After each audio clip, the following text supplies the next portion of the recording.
আসসালামু আলাইকুম। কেমন আছেন সবাই? আশা করি সবাই ভালো আছেন। আশা করি আপনারা সবাই বুঝতে পারছেন ক্যাপশন দেখে যে আমি আসলে কী নিয়ে আজকে ভিডিও করতে যাচ্ছি।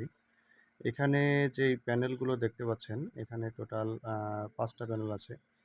১, ২, ৩, ৪, ৫ টোটাল ৫ টা প্যানেল। হ্যাঁ? এখানে আপনার এই যে আমি একটু দেখানোর চেষ্টা করি আপনাদেরকে।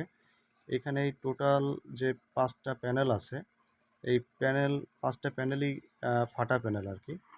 হ্যাঁ? দেখতে পাচ্ছেন বেশ আ অনেকটা ক্ষতিগ্রস্ত হয়ে আছে প্যানেলগুলা।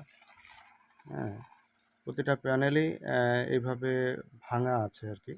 কোনো না কোনোভাবে আঘাতপ্রাপ্ত।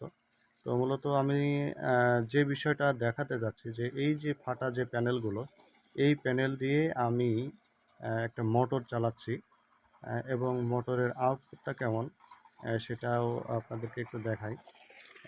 এখন বাজে ৯টা, দেখতে পাচ্ছেন পানির স্পিডটা কেমন। তো মূলত আমি যেটা বলতে চাচ্ছি যে আসলে প্যানেল যদি ছোটোখাটোভাবে ক্ষতিগ্রস্ত হয় বা ফেটে যায়, তাহলেও যে মোটরে চলে বা যেকোনো লোড চালানো যায়, প্যানেলের কার্যক্ষমতা থাকে, সেটা আমি আসলে দেখাতে যাচ্ছি বা বোঝানোর চেষ্টা করছি। দেখতে পাচ্ছেন এখন ৯টা বাজে সকাল। ৪০-৪১ হার্টজে চলছে। এই হচ্ছে পানির স্পিড।